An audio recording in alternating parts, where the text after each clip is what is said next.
पंतप्रधान नरेंद्र मोदींनी माजी राष्ट्रपती प्रणव मुखर्जींना पाठवलेल्या शेवटच्या पत्रात त्यांची तोंड भरून स्तुती केली आहे। प्रणव मुखर्जींनीही मोदींनी लिहिलेलं पत्र ट्विटरवर शेअर करून त्यांच्याविषयी आभार व्यक्त केलेत। दिल्लीमध्ये नौखा असताना प्रणवदांनी पित्याप्रमाणे प्रेम दिल्याचा उल्लेख मोदींनी या पत्रात केलाय। याशिवाय प्रणव मुखर्जींच्या चौफेर अनुभवाचा सरकार चालवताना मोठा उपयोग झाल्याचंही मोदींनी म्हटलंय। शिवाय विचारसरणी वेगवेगळी असली तरी एका उत्तम राजकारण्याप्रमाणे प्रणव मुखर्जींनी सर्व निर्णय गुणवत्तेनुसारच घेतल्याचंही मोदींनी म्हटलंय।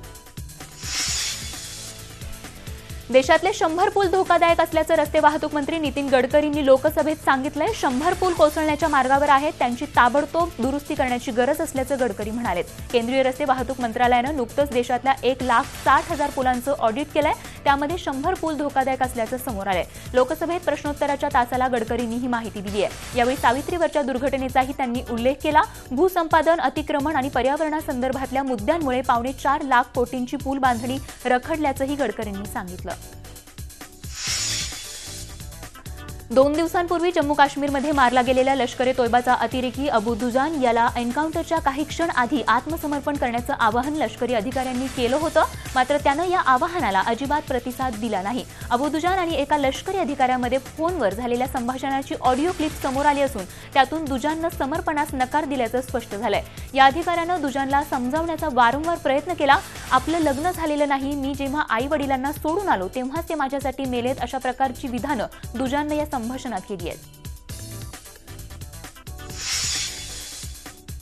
आयडिया वोडाफोन नंतर आता टेलिकॉम क्षेत्रात आणखीन एक मोठा सौदा होऊ घातलाय। तोट्यामध्ये चाललेला टाटा समूहाचा टेलिकॉम उद्योग विकण्यासाठी समूहाचे प्रयत्न सुरू आहेत आणि हा उद्योग विकत घेण्यासाठी रिलायन्स जिओशी चर्चा सुरू असल्याची बातमी आज वृत्तपत्रांमध्ये छापून आली आहे। येत्या काही दिवसात टाटांचा टेलिकॉम उद्योग अंबानींनी विकत घेतला तर आश्चर्य वाटायला नको। टाटा आणि अंबानी यांची उद्योग क्षेत्रातली स्पर्धा जगात प्रसिद्ध आहे। टेलिकॉम क्षेत्रातल्या सध्याच्या परिस्थितीमुळे ही स्पर्धा मैत्रीच्या संबंधात बदलते की काय याकडे सर्वांचं लक्ष आहे।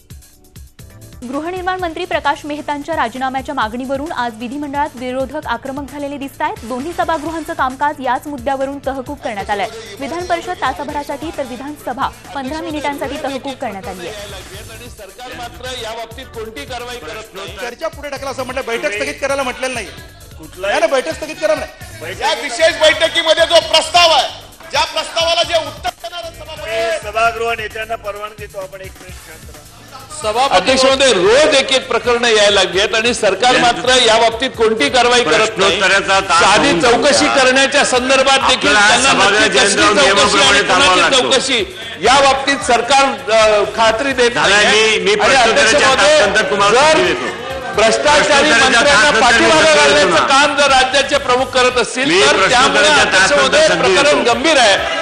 आम्ही रोज नवे आरोप या बाजूने होत असताना देखील समोरच्या बाजूने त्या बाबतीत कोणतेही उत्तर येत नाही आणि मंत्र्यांना पाठीशी घालण्याचं काम राज्याच्या मुख्यमंत्र्यांच्याकडून जर होत असेल तर अध्यक्ष महोदय ही बाब अतिशय गंभीर आहे।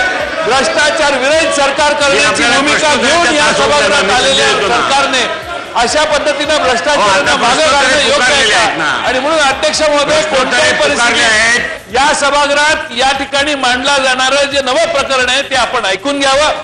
त्या प्रकरणाबाबतीत सरकारची भूमिका काय हे सांगावं। गृहनिर्माण मंत्री प्रकाश मेहता यांनी मंजूर केलेल्या तारदेव इथल्या वादग्रस्त MP मिल कंपाऊंड SRA प्रकरणी महत्त्वाची माहिती झी मीडियाच्या हाती आली आहे। या प्रकरणात पुढील कारवाई झाली नव्हती असा दावा गृहनिर्माण मंत्री प्रकाश मेहता यांनी केला होता, मात्र हा दावा खोटा असल्याचं उघड झालंय। याच प्रकरणात मुख्यमंत्री देवेंद्र फडणवीस यांनी मेहतांना वाचवण्याची मोठी कसरत केली, मात्र झी मीडियाच्या हाती आलेल्या कागदपत्रांनुसार या SRA प्रकल्पाला 23 जून 2017 रोजी मंजुरी मिळाली होती, मात्र मीडियामधून हे प्रकरण समोर आल्यानंतर मुख्यमंत्र्यांनी हा निर्णय रद्द केला। मुख्यमंत्र्यांनी निर्णय रद्द केल्यानंतर या प्रकरणातील बिल्डर SD कॉर्पोरेशनला SRAने हा निर्णय रद्द झाल्याचं पत्र 13 जुलै 2017 रोजी पाठवलं आहे। हे पत्रच आता झी मीडियाच्या हाती आलंय।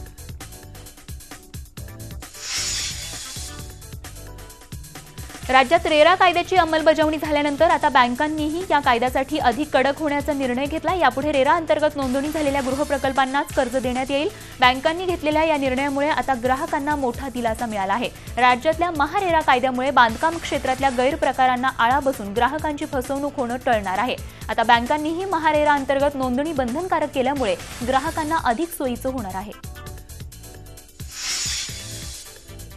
बोरिवली पोलिसांनी दरोड्याच्या एका प्रकरणात चक्क दोघा पोलिसांना अटक केल्याने एकच खळबळ उडाली आहे. चंद्रकांत गवरे आणि संतोष गवस अशी दोघांची नावं आहेत. या दोघांनी आपल्या साथीदारांसोबत मिळून चक्क एक हिऱ्याच्या व्यापाऱ्याच्या दुकानात दरोडा घातला. त्यांच्याकडील 24 लाखांचे हिरे घेऊन ते पसार झाले होते. या दोघांना पोलिसांनी अटक केली असून 13 लाखांचे हिरे देखील पोलिसांनी जप्त केलेत. बोरिवलीतील बाभई परिसरात जयेश झवेरी यांचं ऑफिस आहे.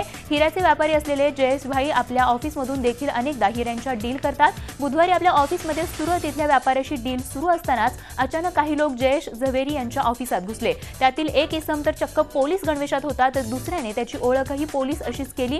यावेळी आपलं ओळखपत्र देखील त्याने दाखवलं. त्यानंतर पोलीस अधिकारी मित्राकडे चौकशी केली असता असा कोणताही गुन्हा दाखल नसल्याचं मला सांगितलं आणि तत्काळ पोलीस ठाण्यात गुन्हा दाखल करायला सांगितला.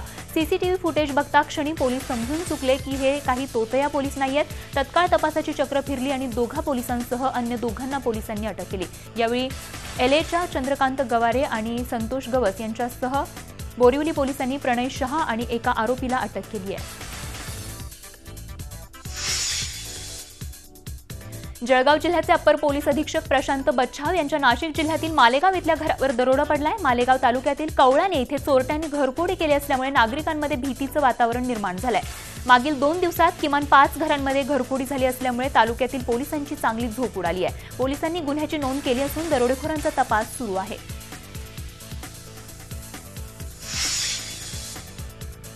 चंद्रपूर जिल्ह्यातील सिंदेवाही तालुक्यातील गुंजेवाही गावात मायलेकींचा संशयास्पद मृत्यू झालाय. गुरुवारी दुपारी 2:30 वाजता घरी एकट्याच असलेल्या शीतल गणेश जेंगठे आणि त्यांची 6 महिन्यांची मुलगी अवनी यांचे मृतदेह घरातील बेडवर जळालेल्या स्थितीत आढळले. मृत महिलेचा पती घरात नसताना हा प्रकार घडलाय. बाहेर गेलेले गणेश जेंगठे घरात प्रवेश करताच त्यांना घटना नजरेस पडली. हा गॅसचा भडका असून त्यातच दोघींचा मृत्यू झाल्याचं कारण त्यांनी पोलिसांमध्ये नोंदवलंय. मात्र घटनास्थळी पोहोचलेल्या पोलिसांना गॅस आणि सिलेंडर योग्य स्थितीत मिळाले. पोलिसांनी मृत महिला आणि 6 महिन्यांच्या चिमुरडीचा मृतदेह पोस्टमॉर्टमसाठी रवाना केला असून अधिक तपास सिंदेवाही पोलीस करत आहेत.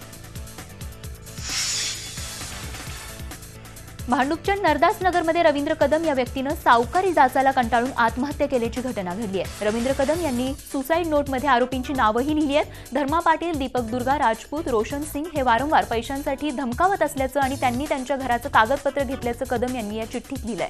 पोलिसांनी या तिघांना अटक केली आहे. त्यांना न्यायालयानं 5 तारखेपर्यंत पोलीस कोठडी सुनावली आहे. या वीकेंडचा प्लॅन करणाऱ्यांसाठी महत्त्वाची बातमी आहे. या वीकेंडला तुमचा सिंहगडावर जाण्याचा प्लॅन असेल तर तो तुम्हाला रद्द करावा लागणार आहे. कारण सिंहगड रस्ता 8 दिवसांसाठी बंद ठेवण्यात येणार आहे. दरड कोसळण्याच्या शक्यतेमुळे जिल्हाधिकाऱ्यांनी हे आदेश दिलेत. 8 दिवसांपूर्वी या रस्त्यावर दरड कोसळली होती. दरड कोसळण्याचा अंदाज येताच हा रस्ता तेव्हा बंद करण्यात आला. त्यानंतर या रस्त्यावर दरड कोसळली, त्यामुळे मोठी हानी टळली आहे. आता पर्यटकांची सुरक्षा लक्षात घेता हा रस्ता 8 दिवस बंद ठेवण्यात येणार आहे. मुंबई महापालिकेच्या घनकचरा व्यवस्थापन विभागातील एका अधिकाऱ्याच्या गैरकारभाराविरोधात आवाज उठवल्यानं पीएचडी करत असलेल्या एका चतुर्थ श्रेणी सफाई कामगारालाच देशोधडीला लावण्याचे प्रयत्न प्रशासनाकडून सुरू आहेत. सुनील यादव या सफाई कामगारानं भ्रष्टाचाराविरोधात आवाज उठवल्यानं आपल्याला बीएमसीने कार्यमुक्त केल्याचा दावा केलाय. सुनील हे नाईट शिफ्टमध्ये कचरा गाडीमध्ये भरण्याचं काम करून दिवसा टाटा इन्स्टिट्यूट ऑफ सोशल सायन्समध्ये पीएचडीचं शिक्षण पूर्ण करत आहेत. 94 वर्षीय ज्येष्ठ अभिनेता दिलीप कुमार यांना हॉस्पिटलमध्ये व्हेंटिलेटरवर ठेवण्यात आल्याचं सांगण्यात येत आहे. मुंबईतल्या लीलावती हॉस्पिटलमध्ये त्यांच्यावर उपचार सुरू आहेत. बुधवारी डिहायड्रेशन आणि अस्वस्थ वाटू लागल्यानं त्यांना तातडीने हॉस्पिटलमध्ये उपचारांसाठी दाखल करण्यात आलं. दिलीप कुमार यांच्यावर डॉक्टर जलील पालकर आणि त्यांची टीम उपचार करते आहे. दिलीप कुमार यांना आयसीयूमध्ये ठेवण्यात आलंय. त्यांची प्रकृती स्थिर आहे. काळजीचं कारण नाही, मात्र किडनीचा त्रास जाणवू लागल्यानं त्यांच्यावर आयसीयूमध्ये उपचार सुरू करण्यात आल्याचं सांगण्यात आलंय.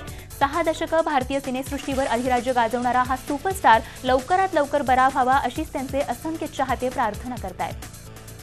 मुंबईत बिग बी अमिताभ बच्चन, जया बच्चन, ऐश्वर्या राय बच्चन, श्वेता बच्चन, नंदा आशा बच्चन परिवारासह बॉलिवूड इंडस्ट्रीचे अनेक सितारे एकत्र आले होते. निमित्त होतं वोग ब्युटी अवॉर्ड्स 2017चं. यामध्ये most beautiful global Indian icon अवॉर्डवर ऐश्वर्या राय बच्चनने मोहर उमटवली, तर जया बच्चन, श्वेता बच्चन यांना एजलेस ब्युटी अवॉर्डने गौरवण्यात आलं. बॉलिवूडचा फ्रेश फेस म्हणून दिशा पटनीची निवड करण्यात आली आहे. तर most beautiful man of the decade या कॅटेगरीत विनर ठरला बॉलिवूडचा खिलाडी Akshay Kumar. Most beautiful couple award देण्यात ते शाहिद आणि मीरा कपूरला, तर most beautiful man of the year award अभिनेता वरुण धवनला देण्यात आला.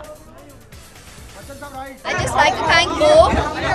Actually, for 10 years, they've been very, very generous and, you know, trying to get me to come here and accept an award, and I somehow was not able to work it out in my schedule, so I'm glad I'm getting to celebrate their 10th anniversary and a decade with them with such a lovely, sweet, well, overwhelming title, but it's really, really generous of them, and thank you. Hollywood आणि बॉलिवूड वारीमुळे बॉलिवूडची देसी girl Priyanka Chopra नेहमी चर्चेत असते, पण आता प्रियांका तिच्या नव्या लुकमुळे चर्चेत आली आहे. प्रियांकाने हा फोटो सोशल साईटवर शेअर केलाय. या फोटोत लाल रंगाच्या ड्रेसमध्ये प्रियांका जबरदस्त हॉट दिसतीये. या फोटोतला प्रियांकाचा गेटअप चर्चेचा विषय ठरला असून प्रियांकाने हा लुक नेमका कशासाठी केलाय याचं कारण मात्र अद्याप गुलदस्त्यात आहे. काही दिवसांपूर्वी अभिनेत्री भैरवी गोस्वामीनं कृती सॅननवर अर्वाच्य शब्दात टीका केली होती. कृतीने तिच्या इंस्टाग्राम अकाउंटवर एक व्हिडिओ पोस्ट केला होता. अनिल कपूर आणि अर्जुन कपूर यांच्या मुबारका चित्रपटातील एका गाण्यावर नाचतानाचा हा व्हिडिओ होता. कृतीच्या या व्हिडिओवर भैरवीनं अर्वाच्य शब्दात टीका केली होती. तर भैरवीच्या या टीकेला आता कृतीने सडेतोड असं उत्तर दिलंय. मुंबईमध्ये एका कार्यक्रमादरम्यान कृतीने या टीकेवर प्रतिक्रिया दिली आहे. कोण ही भैरवी गोस्वामी असा प्रश्न विचारत कृतीने भैरवीला सडेतोड उत्तर दिलंय. बॉलिवूडमध्ये स्वतःची वेगळी अशी ओळख निर्माण करण्यात अपयशी ठरलेल्या भैरवीने केलेल्या टीकेनंतर नेटिझन्सनी कृतीची बाजू घेत भैरवीला चांगलं. झी 24 तास रहा एक पाऊल पुढे.